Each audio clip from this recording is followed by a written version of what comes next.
Имаме 80 пациенти кои што се болни од COVID, а не стигнале во болница. Зошто? Заради тоа што нема унифицирани протоколи кога некој пациент треба да се испрати во болница.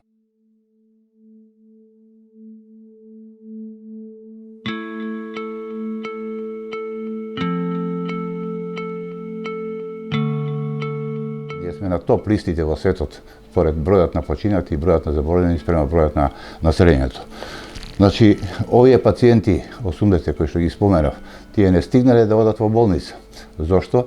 Заради тоа што матични доктори немаат јасни протоколи кога треба некој болен да се третира дома, кога треба оние што се асимптоматски, нели, кога треба да се процени и кои се параметрите и критериумите за да се направи, например, рентгенска слика, да се направи одредување на концентрацијата на киселот во артериската крв, за да може врз основа на јасни параметри да знае матичниот доктор кога ќе ги упати во болница, кога директно во единица за интензивна респираторна нега, кога директно на респиратор, затоа што тоа е многу важно, се губи многу време. Со тие јасни критериуми, матичните доктори ќе имаат силно оружје во своите раце да ги заштитат пациентите, да се заштитат себе си.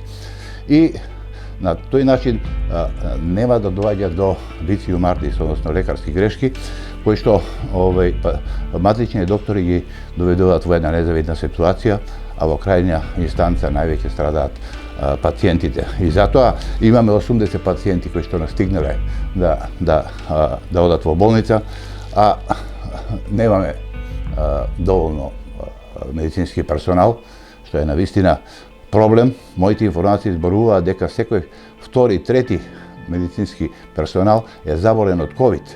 Сигурно дека штитат.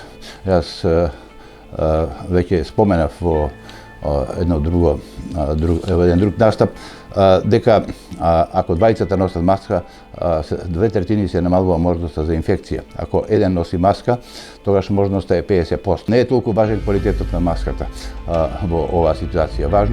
Важно е да се носи маска. Ако тие хируршки маски за кои што зборуваат и кои што се поевтини од М95, например, тогаш сите пациенти кои што се оперираат би требало да се заразат од хирурзите.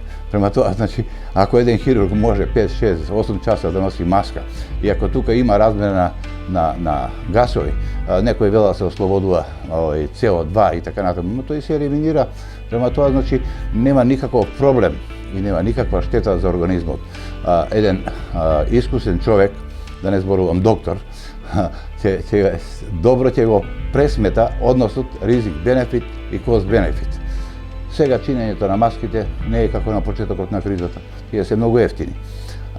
Према тоа, бенефитот е огромен, ризикот огромен од инфекција ако не се носи, а користа исто така огромен. Према тоа, пораката е носете маски, држите растојание и